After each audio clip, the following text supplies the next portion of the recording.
Hey folks, David Frost, mystrategicforecast.com. You're here for another episode of Common Sense Technical Analysis. Today is Tuesday, July 8th, 2014. You're looking at a chart of the SPY. And we had another down day, and it was a pretty good, decent down day today. So where did we go? On the daily chart, we touched the 20-period moving average, and essentially the market bounced up off of it.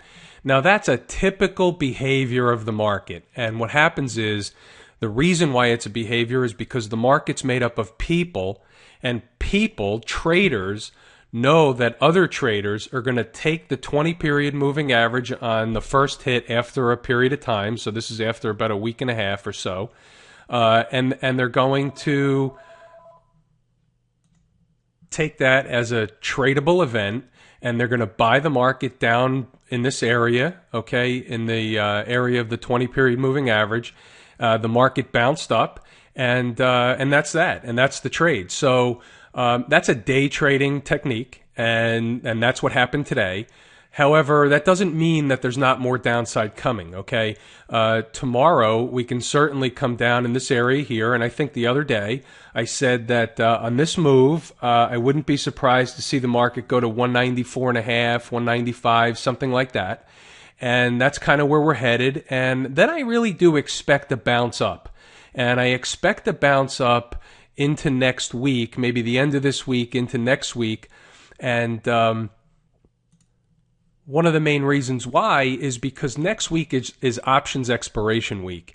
And typically a lot of games are played, and you typically see a lot of the big numbers where a lot of options are either bought or sold on the SPY or other indexes for that matter, and other stocks. You kind of see them hit. So the institutions play the game back and forth with the market. So it makes more sense to see a whipsaw market next week than it does straight down or straight up. But there's other reasons why. So let's discuss them.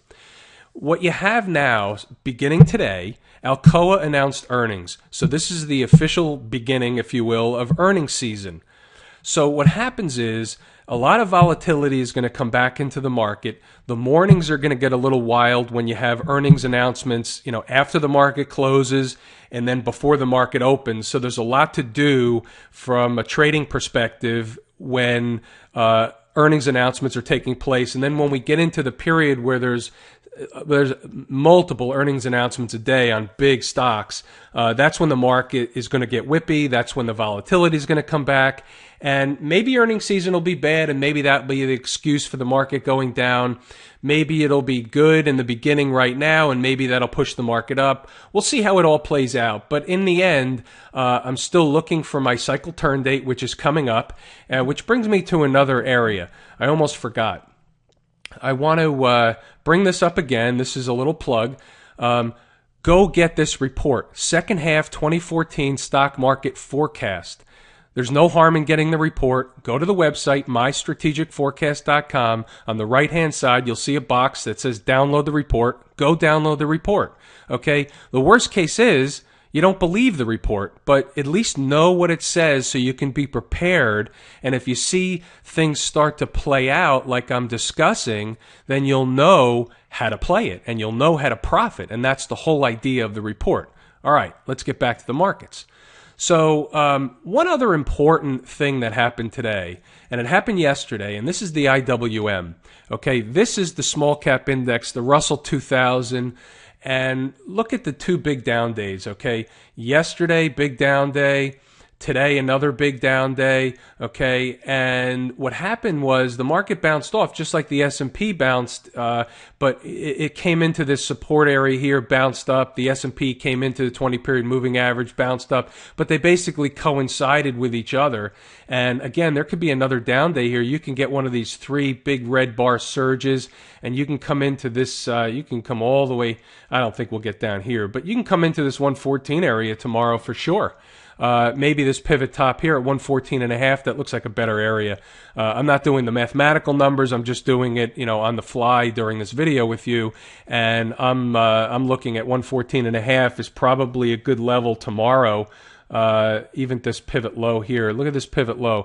This pivot low is 114.66. that would be a great area for a bounce tomorrow. So if we came into that area tomorrow, you could expect a bounce up off of that, and that it can even be a multi-day bounce. So I would expect that. But when the small cap index leads the market, whether it's up or down, you've got to take notice, because the market's talking to us. It's telling us that something's going on. Okay. The small cap index led the way down here, and the S&P and Dow followed. Not to the same magnitude, but they followed. Okay, the small cap index led on the way up, and the S&P and the Dow followed. We're leading down now, and we'll see what happens. But you have to take these signals for what they are. They're signals. The market is telling you something's going on, so take heed. Okay, let's go to the gold market. This is GLD. And just as I've been talking about, this market is holding up great. So what we have here is this big up move from the 19th of June. And you've had sideways consolidation for a while, and you're going to have some more. And I think that it's going to coincide with the market turning down. Gold's going to turn up. And I'm looking for this market. The longer it goes sideways, the more chance it has to go higher. So let's go look at the weekly chart here. And you see this is the same routine. Okay, so ideally, okay, we have had 3 weeks of sideways action so far. Ideally, I'd like to see like 3 more, maybe 4 more. And if we see that, and as long as we stay inside this green bar here, then this market could shoot higher. First, we'll test this 133.5 area. We'll test this 137, but guess what? 154, 155 is coming, and then some. So we'll see how it plays out, and we'll see what type of pattern develops as the market stair steps higher, or how it goes higher, and then we'll play it from there. So I'm definitely going to play the gold market. We're going to play the GDX market. Members are going to get swing trades. There's no question about it. It's just a matter of time. It's not ready yet. We could sit and wait. We can be in a trade and wait, and maybe it goes down a little bit, maybe it doesn't. And those that want to play gold or the gold miners, feel free. I'm going to issue trades on particular gold miners and the GDX and the GLD when I think the highest probability is without any significant downside ahead of us. So that's the way I'm going to play that. And let's take a look at the interest rate market, because this is the weekly chart of the 10-year. And basically you had a down day today, and the market was up and the interest rate's down. So you could see that when the market's down, okay, interest rates go down. I think I said up just earlier, but the bond market was up. So when the market goes down, interest rates go down. And that served us well in the past, and that's been a good correlation for years. However, just think in terms of what happens if interest rates go higher, and what impact does that have on the market? First, they'll tell you that interest rates going higher is healthy for the market. The banking sector is going to do better. But in essence, higher interest rates are going to choke the economy. We're addicted to low interest rates. And I think higher interest rates are coming, and that could fuel a down market. Who knows what the reason's going to be? It doesn't matter what they say the reason is. We just do what the market tells us to do by looking at the chart patterns. It's that simple. So here, I still think that this low is pretty good at this 200 period moving average down here. And so I'm looking for higher prices. I'm still staying with the TBT trade. I may stay with that for a while. We'll see what happens. It's chopping back and forth. But I just can't see the 10-year getting down below.